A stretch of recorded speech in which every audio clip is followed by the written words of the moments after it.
So, the Church of England, and this church is a Church of England church, if you weren't sure about that, is inviting every church in the country to explore what it means to live in love and faith. And we've got this course, and if you could go up onto the next slide, Megan, that'd be great.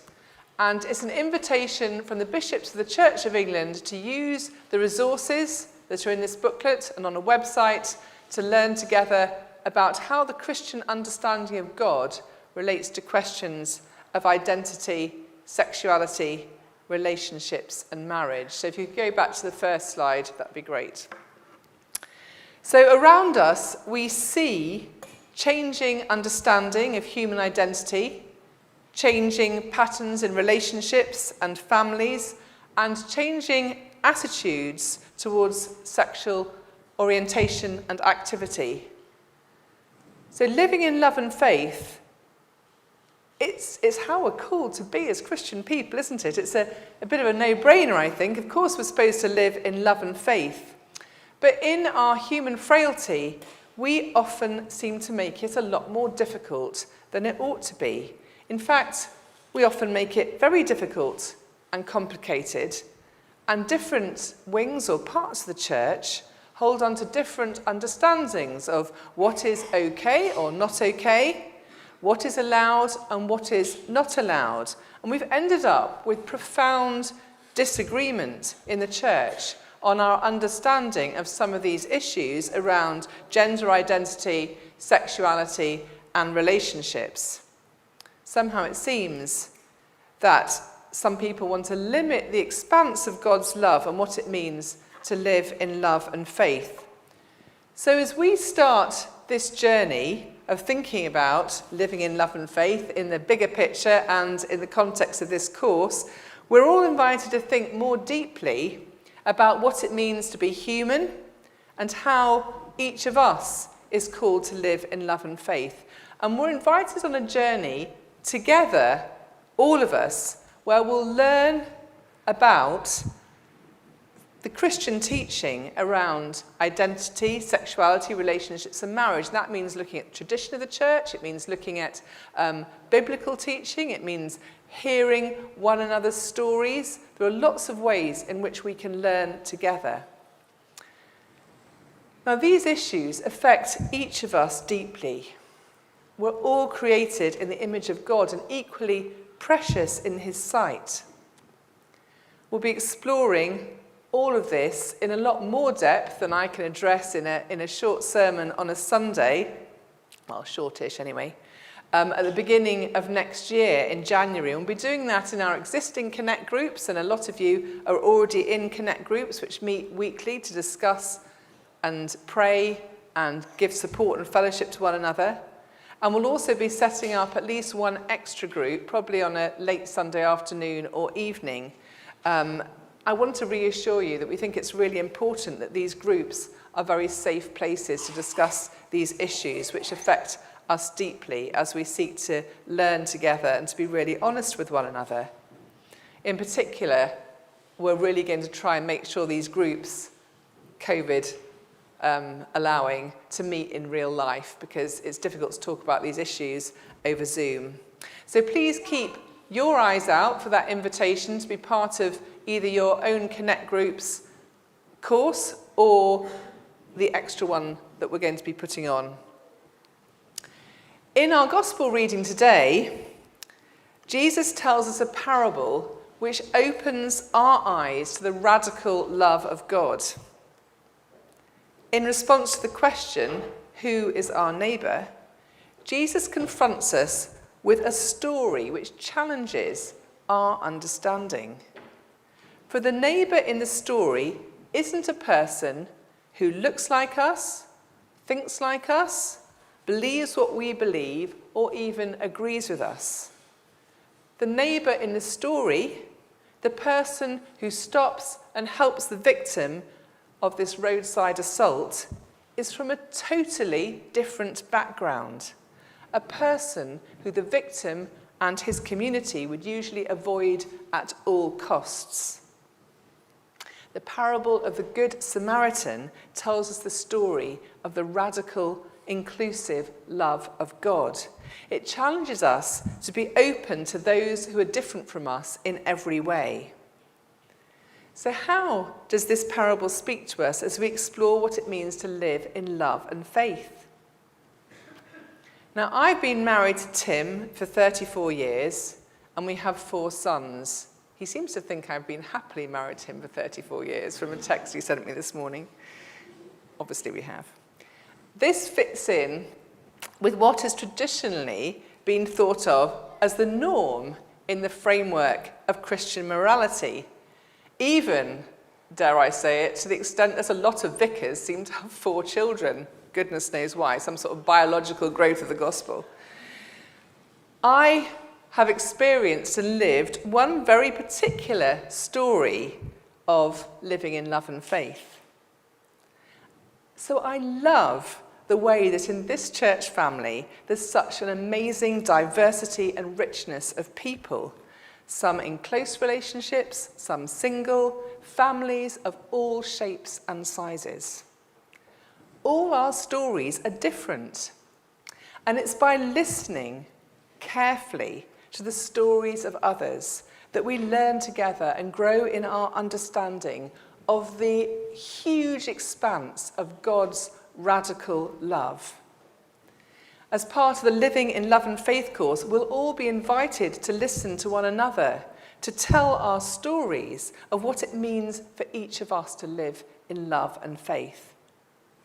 However, we all need to acknowledge that we carry unconscious bias to a greater or lesser extent. Like the victim in the parable of the Good Samaritan might have expected one from his own community to come to his rescue, we all live with prejudice to a greater or lesser extent, and we're challenged to grow in our understanding. We were challenged to grow in our own understanding of what it's like to live with racial prejudice and injustice in the 2 Black History Month services we held in October. And I hope that we haven't forgotten some of the challenges that arose from that. We know that Jesus himself sought out the marginalised and the excluded. Much to the disgust of the Pharisees, Jesus mingled and ate with prostitutes and tax collectors, the marginalised and excluded of his day. The invitation of living in love and faith is to hear the stories of others and to open all our eyes to God's radical love. It is as we do this that we can truly grow in our own understanding and appreciation of the length, depth, and breadth of God's love for each of us. We are all created uniquely in God's image. We are all created to be in loving relationship with God himself. And we're all called into loving relationships with one another in different ways. There's no one pattern of living in love and faith. As we read the Bible, we encounter people seeking to live in love and faith in so many different ways. There are those who are called to the single life. There are those like the Ethiopian eunuch who are gender non-conforming. There are those like David and Jonathan who are called to covenant friendship. There are those who are called to marriage and family life. And there are plenty of examples, particularly in the Old Testament, of incredibly dysfunctional families and relationships, of the misuse of sexual relationships in rape, adultery, and even murder. It's very easy for us to overlay our own cultural prejudice on top of our Christian understanding. It's easy for people to perceive that stereotypical 1950s understanding of a nuclear family with mum, dad, and 2.4 children as the biblical understanding, particularly for those of us who are brought up with Janet and John reading books in this country, which may or may not apply to you. So how are we called to live in faith, in love, in the world in 2021 within this understanding of God's radical love? Now, I've asked 2 members of our congregation today to share their own stories, and it's a courageous thing for both of them to do, so I'm very, very grateful. And I'd like to ask Andrew first. Could you come up and I'm going to ask them one question each. I'm going to give you a microphone. Here you go. Hold on. Sorry, that will stop crackling. That's all right. So Andrew, now Thanks you're up here, me. you can take your mask off. And I'm just going to ask you, Andrew, how have you grown in your understanding of what it means to live in love and faith? Thanks for having me here. So I've never really spoken about this publicly before, and it feels a little bit strange. I was first married in 2007, after I graduated. And after about 10 years, I found myself divorced with joint custody of 2 5-year-olds.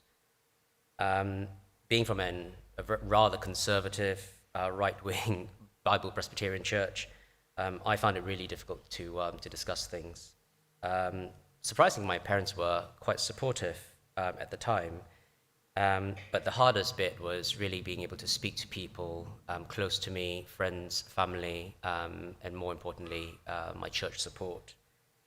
For months, I really had nobody to talk to.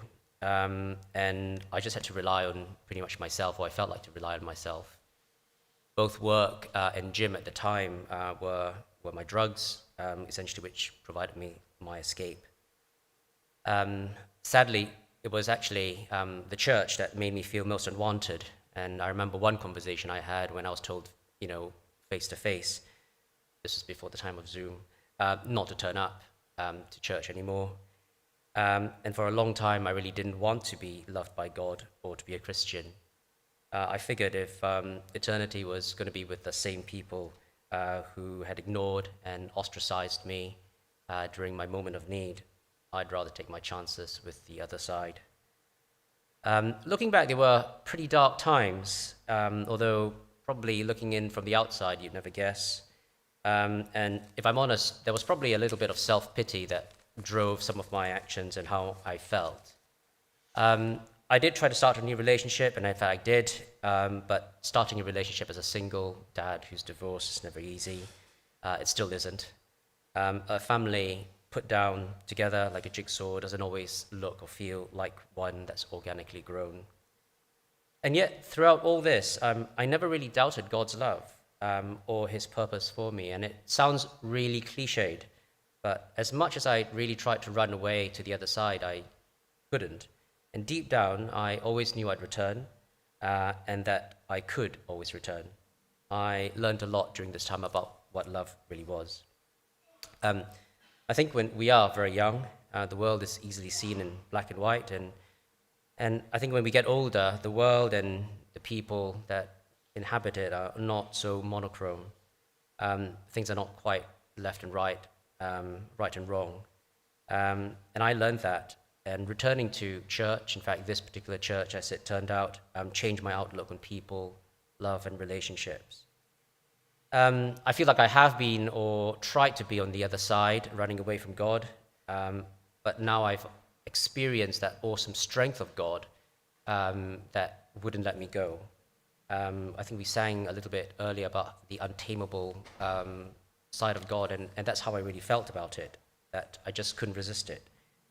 And to me, that is his love, that I was chosen to be his people, and I had really nothing to offer him.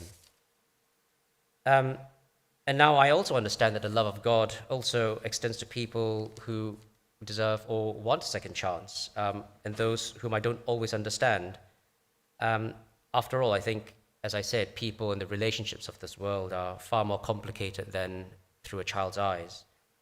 I got married to Antonine earlier this year in the summer, and our chosen passage was 1 Corinthians 13, the one on love. And following on from that passage in the middle, Paul says that, as a child, he thought as a child, he spoke as a child, and he reasoned as a child. But when he became a man, he put childish ways behind him, seeing a more perfect way. This is not to sort of condone, my manner of living or to ignite any controversy in any way. But I see now that love means different things to different people who are in need.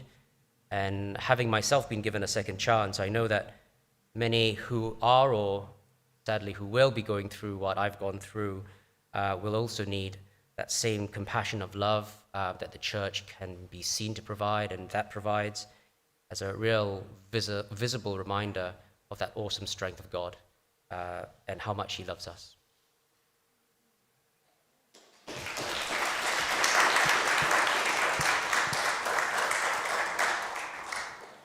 Thank you so much, Andrew, and we really appreciate your courage in sharing your story.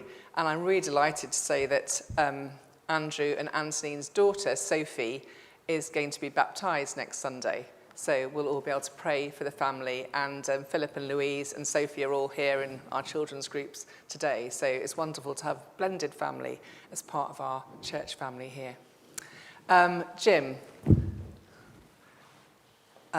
Jim, our wonderful worship leader. We need that to be a bit taller. There we go. That's very high. Okay. So, how have you grown in your understanding of what it means to live in love and faith?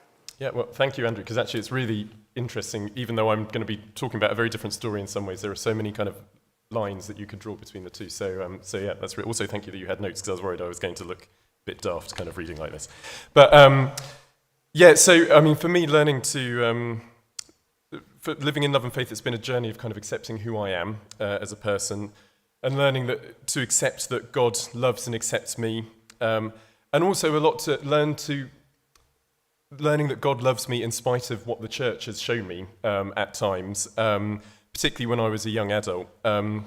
So when I was growing up, I attended a charismatic evangelical church. It was a church that had sort of grown from a house church and ended up meeting in a school hall. It was very happy-clappy, I suppose, in lots of ways. But I remember going there, and we started attending when I was about 6 or 7 years old, and just being amazed and overwhelmed by the immediacy with which people seemed to experience God there. And it was something that really appealed to me right from the start. And I got really involved as a teenager. I was involved in the worship group there, and also within youth leadership. And it was such a huge part of my life and such a huge part of my identity as well.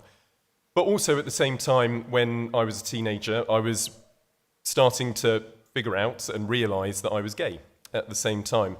And that was terrifying, because everything that I was being told by the church, we were, as young people, always being told about marriage and meeting your husband or wife, who was obviously going to be of the opposite gender to you, and this life that you were going to lead, and just thinking, but that just doesn't make sense for me. That doesn't fit within what I'm feeling at the moment, and thinking, I can't tell anyone about this. This is awful. This is terrifying. I don't know what to do.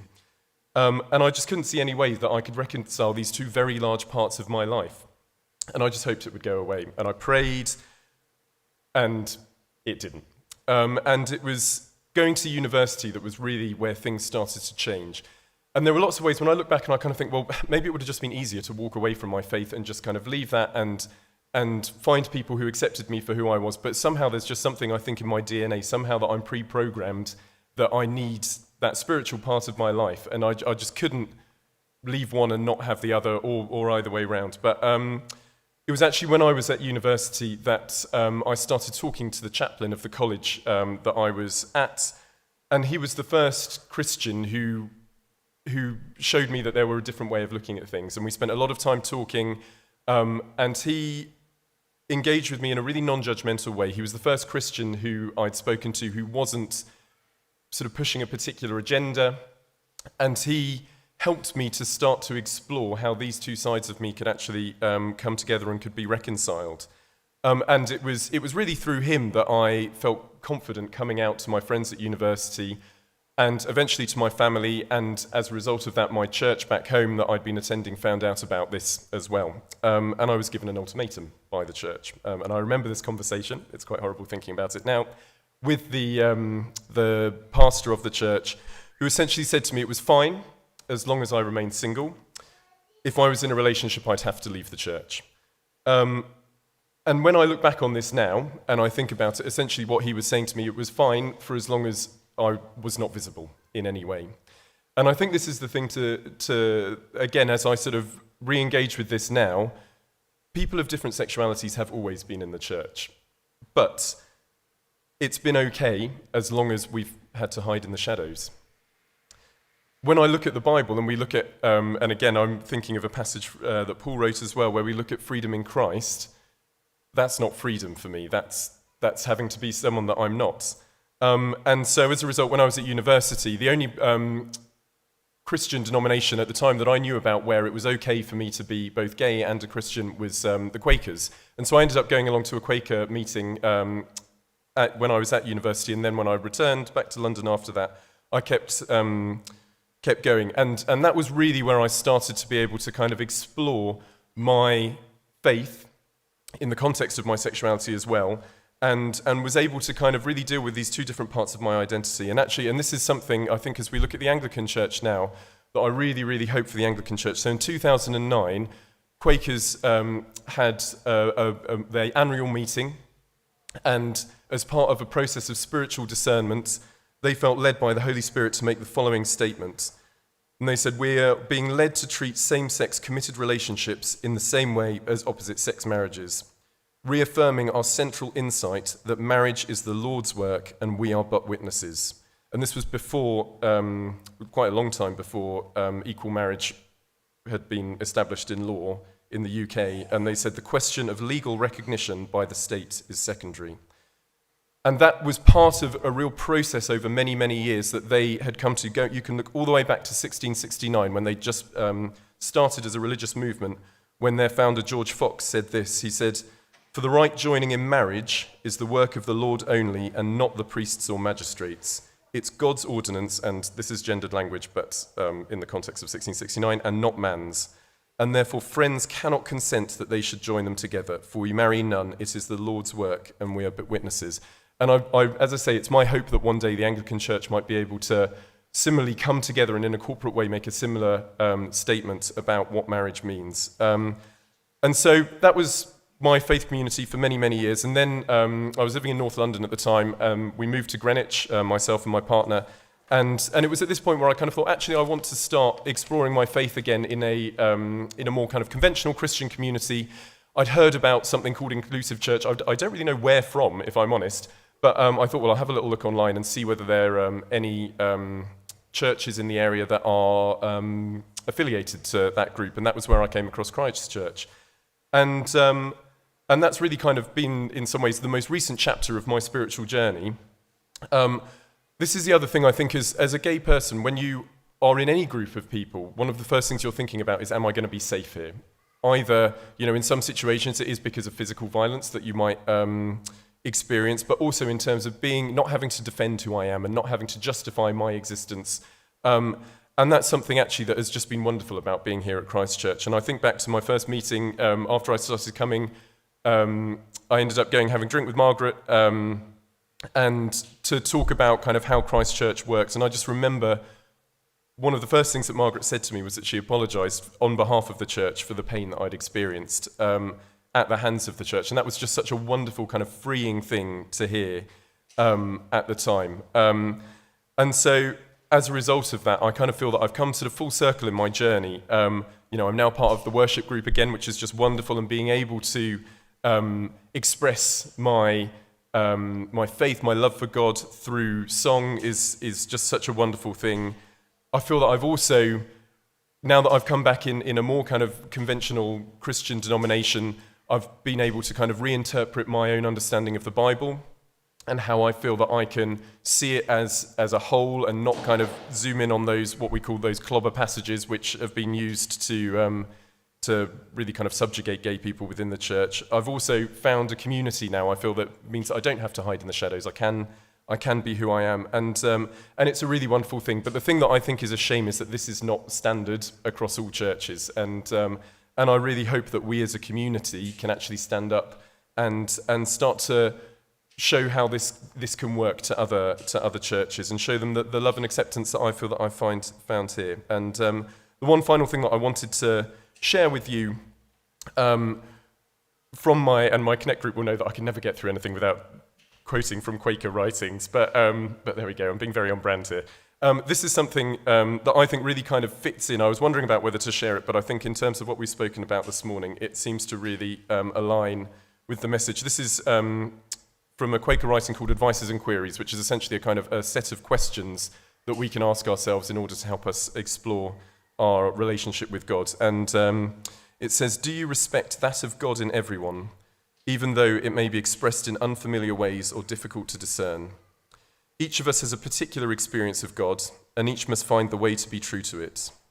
When words are strange or disturbing to you, try to sense where they come from and what has nourished the lives of others. Listen patiently and seek the truth which other people's opinions may contain for you. Avoid hurtful criticism and provocative language. Do not allow the strength of your convictions to betray you into making statements or allegations that are unfair or untrue. Think it possible that you may be mistaken.